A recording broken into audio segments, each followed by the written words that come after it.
Hey guys, welcome to more Maths with Mouth. If you're finding these videos useful and you haven't already, then please do get subscribed to the channel. Also, don't forget to give this video a cheeky little like and share around with your friends.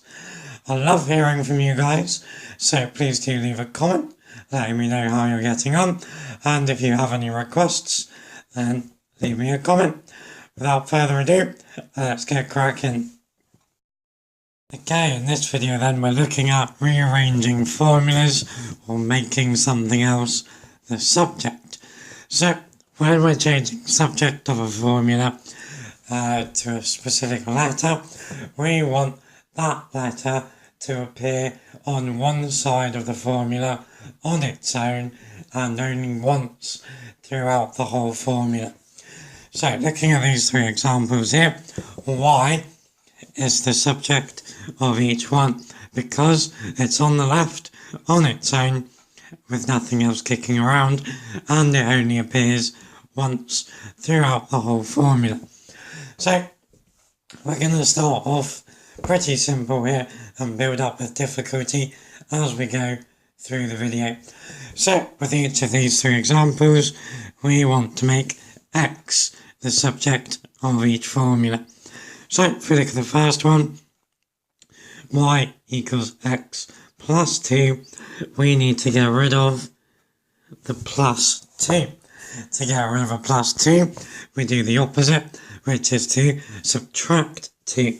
So we will get y minus 2 is equal to x. X is now on its own. It's now the subject of that formula. Doesn't matter that it's not on the left. It's perfectly fine being on the right. If you prefer though, you can just as easily then write that as x equals y minus 2. Either one of those is absolutely golden. Okay, then with the next one, we've got y equals x minus 5. So again, we need to get rid of that minus 5. So to move a minus 5, you add it. So we would get y plus 5 equals x. Job done. Or you could write x equals y plus 5. Either one. Okay, then we got this last one. Y equals x plus a minus b. So the rules are exactly the same if we have letters instead of numbers. So if we want to get x on its own, I'm going to first of all sort out the plus a. So to move a plus a, we take it away. So we would get y minus a equals x minus b. And then we need to sort out the minus b. To do that, we add it to both sides. So if we add b to both sides, we're going to get y minus a plus b is equal to x. Jobs are good one for the first three. Okay, for these next four, again we're making x the subject of each formula, and this time we've got fractions with multiplications and divisions. So first one, top left, y equals 3x. We need to get rid of the 3. So that 3 is multiplying the x. So what's the opposite of multiplying? It's dividing. So to move that 3, we divide both sides by 3, so we get y divided by 3 equals x. X is now the subject. Jobs are good. The second one, y equals x over 2. So when we have a fraction like this, x on top, 2 on the bottom, the 2 is dividing the x. So what's the opposite of dividing? It's multiplying. So here we multiply both sides by 2 and we get 2y equals x. X is now the subject. Jobs are good. Okay, the bottom left, y equals 4/5 x. Now this we can think of saying as 4x divided by 5. That's how I prefer to think of these things. So we've got two things here then that we need to move. I would first of all go for the division. So that 5 on the bottom is dividing 4x. So to move the 5, we multiply by 5. That's going to give us 5y equals 4x. And then the 4 is now the problem. The 4 is multiplying the x. To get rid of it then, we divide by it. So we get 5y over 4 is equal to x. Jobs are good. And then for an algebraic one here, we've got y equals ax divided by b. So it's pretty much exactly the same as the one on the left, except we've got numbers. So multiply by the b, we get by equals ax. And then divide by the a, we get by over a equals x. Jobs are good enough for those four. Okay, what about if we start mixing it up? So if we've got y equals 2x plus 1. Again, we're trying to make x the subject. The first thing we would want to do here is take away the 1. So always sort out things, first of all, that aren't attached to the thing that we want. So if we take away 1, we're going to get y minus 1 equals 2x. And then we need to get rid of that 2. So to do that, we divide both sides by 2. So we get y minus 1 all over 2 is equal to x. Jobs are good. And then for the second one, y equals x over a plus b. So here the b is not attached to the x. Let's sort him out first. To move that, we subtract b. So we get y minus b equals x over a. And then we need to get rid of that a. So the a is dividing the x. To get rid of that, we multiply by it. So we would get a times the whole of the left hand side. So a times y minus b is equal to x. That's absolutely fine. We might be asked to expand the bracket though. If we were, we would get ay minus ab is equal to x. Jobs again. Okay, the next two. Y equals 2 lots of x plus a. So this 2 here outside of the brackets is multiplying everything on the inside.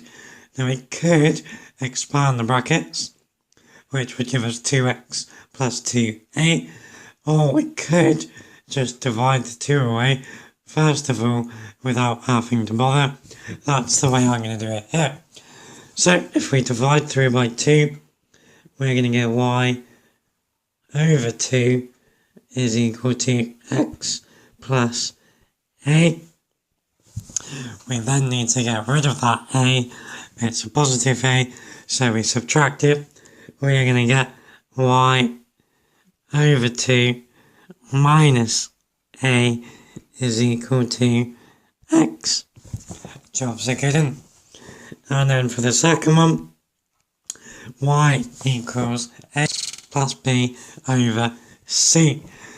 So what's going on here, the top on the right hand side is all being divided by c, so the x is well and truly trapped by that. So the first thing we should do is multiply through by c. If we do that, we're going to get c times y equals ax plus b.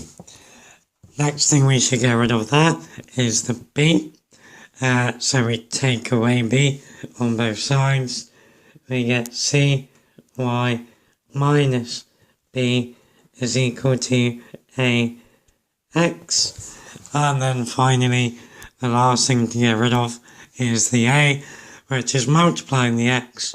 So we divide through by it, and we get cy minus b all over a is equal to x. Jobs again. Okay, what about when powers get involved? So top left, y equals 2x squared. Should we undo the multiplication or the power first? Always leave powers until the final step. So first thing to get rid of is the 2 before the x, which is a multiplication. So we would get y over 2 is equal to x squared, and then we undo the square. Now to undo a square, we square root, and we've got to be a little bit careful when we square root as to the context of the question. So here, this is fully algebraic with no context. So when we square root, it is important that the answer could be positive or negative. So our answer here would be positive or negative. The square root of y over 2 is equal to x. We'll have a look at an example in a minute where it won't matter if it's positive or negative. It will only be one of the two.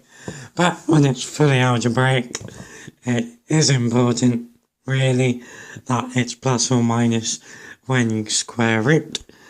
What about this guy on the right though? Where we've got y equals x cubed plus 1. Well, here we want to take away the 1 first of all. So we get y minus 1 is equal to x cubed. And then to finish off, we cube root. So we will get the cube root of y minus 1 is equal to x. Now that is not positive or negative. For example, if you cube root 8, then the only answer is 2. Only 2 times 2 times 2 is equal to 8. If you did minus 2 cubed, you would get minus 8. When we're square rooting though, say if we square root 25, 5 squared is 25, so 2 is minus 5 squared. So the answer if we square root 25 could be positive or negative 5. Okay, and then this last one down here, bit of a beast. So we've got y equals 5x cubed minus 1 is equal to 9. So we need to chip away quite a lot here to get x on its own. The first thing, it's not touching the x, but it's certainly affecting the x, is we've got this division by 9. We want to multiply through, first of all, by 9. So we would get 9y equals 5x cubed minus 1. The minus 1 is not touching the x term, so we're going to add that, and we're going to get 9y plus 1 equals 5x cubed. Always leave out powers until the end. So next, we're going to divide through by 5. So we're going to get 9y plus 1 all divided by 5 is equal to x cubed. And then finally, undo the power. To undo a cube, we cube root. So we get the cube root of 9y plus 1 all over 5 is equal to x. Jobs are getting. What about if the chap we want is on the bottom of our fraction? So here y equals a over x. We don't want the thing we're trying to make the subject to be on the bottom of a fraction. So the first step with this sort of job is to multiply through by the bottom of the fraction. So if I do that, I'm going to get x, y is equal to a. And then I don't want the y attached to my x. It's multiplying the x. So to get rid of it, we divide. So I would get x equals a over y. Then for the second one, y plus 1 is equal to a plus b over x. Again, we want x. It's on the bottom. We don't want it on the bottom. We're going to multiply by. Now, instead of multiplying each of the two terms on the left, I'm going to think of y plus 1 as being in brackets. So, I'm going to get x times y plus 1 is equal to a plus b. And then I'm going to divide by the bracket and get x equals a plus b over y plus 1. Jobs again. What about these types of formula where on the right we've got two x terms, but one has a number attached to it and one has a letter attached to it. So we cannot combine 5x and ax into a single term, but we can make it so that we've only got one x term. The trick to this is that we have a common factor of x on the right. So what we first of all need to do on the right is factorise. So we would get y equals x brackets. So 5x divided by x is 5, ax divided by x is a. So the right hand side can be written as x times 5 plus a, and then to get rid of the bracket we divide by it. So we would get y over 5 plus a is equal to x. Jobs are good. And then for the bottom one, again, we've got a common factor of x. So we can factorise the right hand side. We can say y is equal to x lots of 1 minus b. And then again, divide by the bracket. So we get y over 1 minus b is equal to x. Jobs again. Okay, so those really are all the separate skills we need. Now we're going to take a look at rearranging some of our well-known formulas. A, because it's a nice revision of our formulas, and B, sometimes we need to do it. So the area of a circle is pi times the radius squared. Let's say we want to make r the subject. Then we need to first of all chip away pi. So we would get area divided by pi is equal to the radius squared. And then we need to undo the square. So to do that, we square root both sides. We would get the square root of the area divided by pi is equal to the radius. So here, we wouldn't worry about plus or minus. Think about it. We're finding the radius. Radius is a length. It doesn't make sense to have a negative length. So we're only worried about r being positive. So the radius is the square root of the area divided by pi. Okay, the area of a trapezium is the height times a plus b, all divided by 2, where a and b are the top and bottom lengths of your trapezium. Let's say here we want to make b the subject. So b is quite trapped. It's having a added to it, it's being multiplied by h, and being divided by 2. So the first thing we want to do here is multiply through by 2.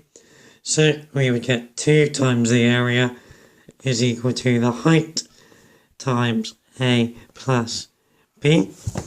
Now we could multiply this bracket out, or we could just divide by h, which is what I'm going to do here. So we would then get 2a divided by h equals a plus b. And then finally, to get b on its own, we need to move a little a. So we would get 2a over h minus little a is equal to b. Job's a good one.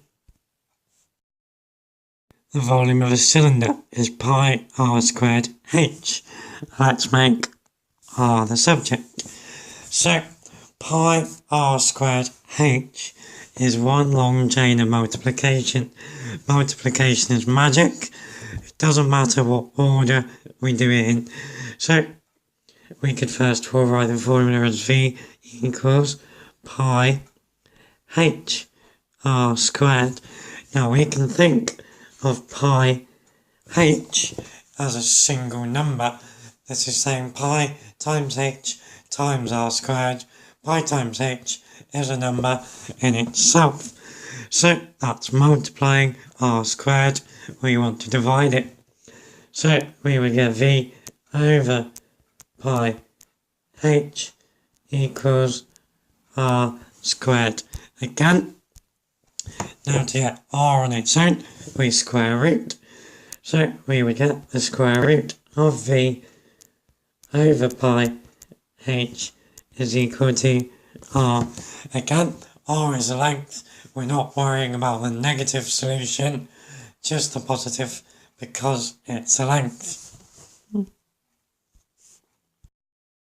The volume of a sphere is 4/3 pi r cubed. Again, let's go to make r the subject. So, first of all, I don't like to think of my formulas as 4/3 pi r cubed. I prefer to think of it as 4 pi r cubed all over 3.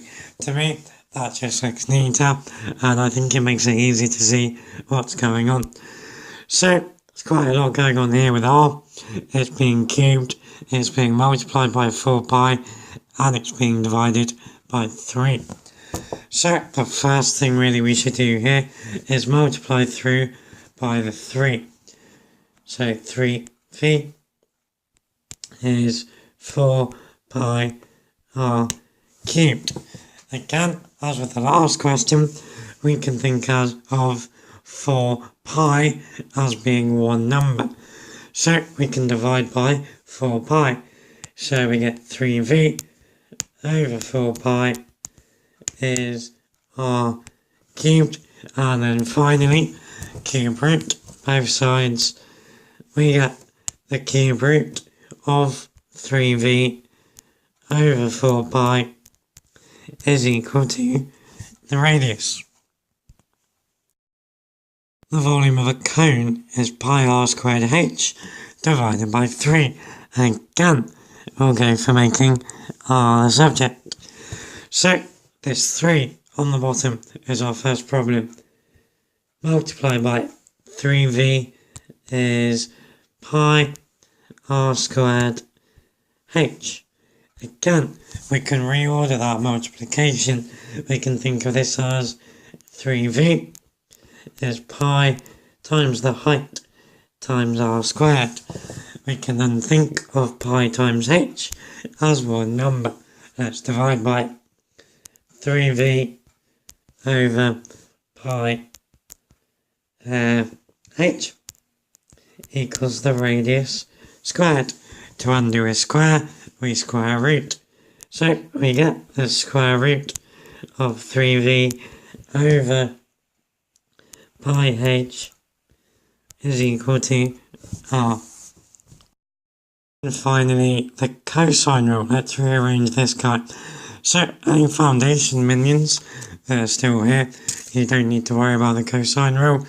But skills. So, let's say we want to make cos A the subject here. So, first of all, the first problem is that our cos A term is minus 2bc cos A. So, whenever we're trying to make the subject, we don't want it to be negative. So the first thing I would do here is add 2bc cos of A to both sides.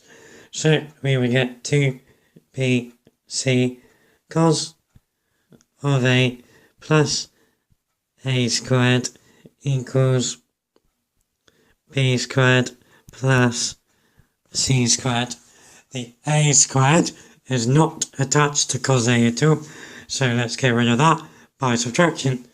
So that leaves us with 2bc cos A is B squared plus C squared minus A squared. Next, 2bc, we can think of that as one number. It's one long chain of multiplication, so we can divide it away in one go, which would leave us with cos of A equals B squared plus C squared minus A squared all over 2bc. Okay guys, hopefully that's been a nice selection of formula rearrangement. If you're looking higher minions for rearranging algebraic fractions where you have a letter on top and bottom, then I have a video called Rearranging Algebraic Fractions. Really good one to check out.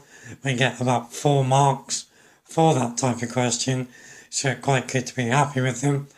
Hope you found this useful, guys. TTFN, ta-ta for now.